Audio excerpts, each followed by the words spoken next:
And I remember one time when I was modeling parts of the Woodlands, it came up that, well, we could save some money over here by moving a sewer pipe over there, and that would save us a certain amount of money. And one of the urban planners told me, he goes, I'm not going to use the exact words that he said, but he said, we did not design the community by fecal capacity. And so the Woodlands, when it was designed, and I've heard a lot of engineers tell me, oh, everything here is based on the 100-year floodplain. Whatever the 100-year floodplain is, that's all we're required to do. And if you look at this sign here, this community was designed to have the best of everything, the best schools, the best entertainment, the best amenities. It wasn't designed to have a bare minimum flood control system. That was never part of the deal. And that's why many people are here. So, I'm going to put that up first. The second thing that has happened is, this is the results of Hurricane Harvey. What you see here is, you see this is the rough percentage of homes flooded in the older areas of the Woodlands. This is what's happened in Mud 386. This is what's happened in Creekside Park West.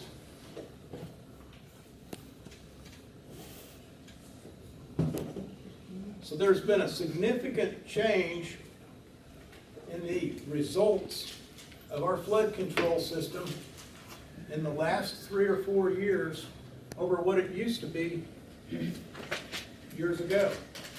And this is all during the period when the Howard Hughes Corporation has been developing the community.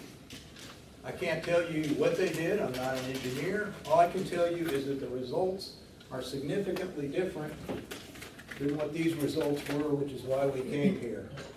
So in short, we ordered a $200 bottle of wine and we were delivered a $2 chuck. And that's why this room is full today.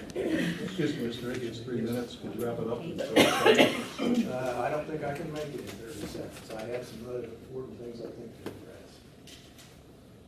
We've got 3 minutes allocated to each speaker. So everybody can be happy. Please let us speak. Please let it be. Let him speak. Let him speak.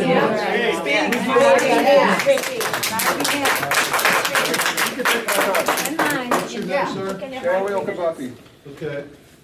Did you sign up? Yes, but he can take my place. All right, I'll give you 3 more minutes. Okay? All right, so we had the bad event in May, and I went to the Woodlands, who I intimately know, and they said, oh, you got to go talk to the mud. Some of my friends said, that's pretty funny because they are the mud. And so then this time happened, I went back to the Woodlands, they said, you got to go to the mud, and Rich was not particularly happy in the last meeting because he's like, hey, we didn't design the original system. We got the system that we have, and we didn't design it. If you have issues with the system, you need to talk to the Woodlands. And so, in going through this process, there's significant conflicts of interest in the municipal utility districts in the Woodlands and throughout Texas. And that causes a significant problem. You had an executive session the other day where in there, one of the things you were talking about is the contracts to deliver reimbursements to the developer.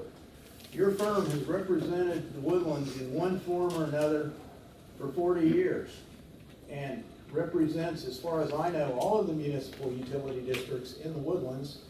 And how can you advise them on what they should do with a contract that your firm prepared? That's a conflict of interest.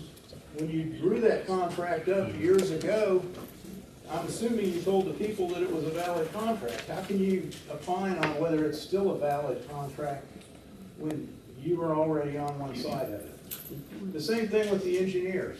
The engineers designed our system. I looked at the official statement for the next latest bond issue.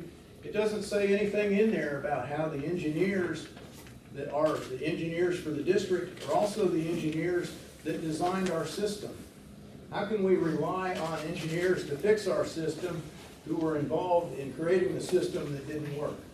So that's the first two parts of the petition, and we've asked the board to adopt a conflict of interest so that we can get a clean slate. And this is going throughout the community. The community is transitioning from where the developer controls everything to where the residents control everything. And this is more important today than it used to be. It used to be we had a benevolent dictator named George Mitchell that ran the community. This result is different. And so it's important that we have freedom from these conflicts of interest. And 2 days ago, when I was at the township drainage meeting, I asked Danny, who's with the Woodlands Development Corporation, if the Woodlands would voluntarily put their reimbursements aside so that we don't have this big battle in the community over money. This is going to take money to fix this, and I know that I'll have the commitment of the development company to get it fixed, but the development's got some money pushed out on the side. Yep. And so I think that's a very important thing, and I really want the development company to take that in strong consideration. Yes. We will feel like we're all on the same ballpark, and we'll be doing the same fight together if the development company has their nickel into it. Sir, well, we appreciate your sincerity, Mr. Hickey, and it's another 3 minutes, and we just have to respect the rules and You're gonna give play us it out. 3 minutes. Thank you very much.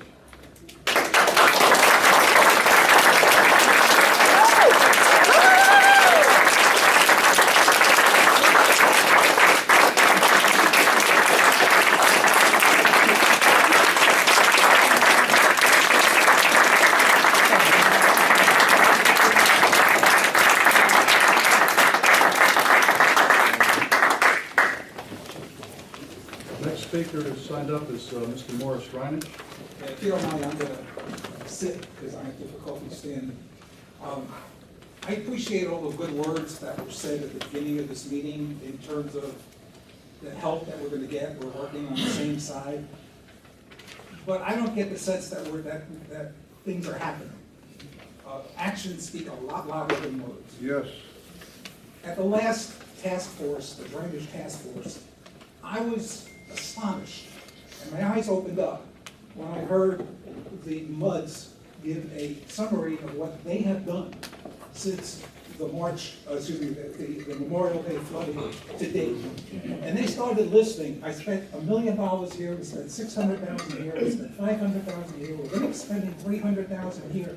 And they kept going on and on and on in terms of how much money was spent and how much money has been allocated to continue to spend to remediate drainage problems. Director Toots even asked, well, are you remediating to the 100-year floodplain or the 500-year floodplain? What was the answer? Do you remember?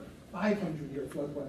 500-year floodplain. You said greater than 100. It was five, it's okay. Please don't I'm not gonna argue with you, because I know what I heard, and you asked that question specifically, and the gentleman said, we have a new standard now, and we're getting hit with 500-year rain events, and that's the standard that we're now remediating to.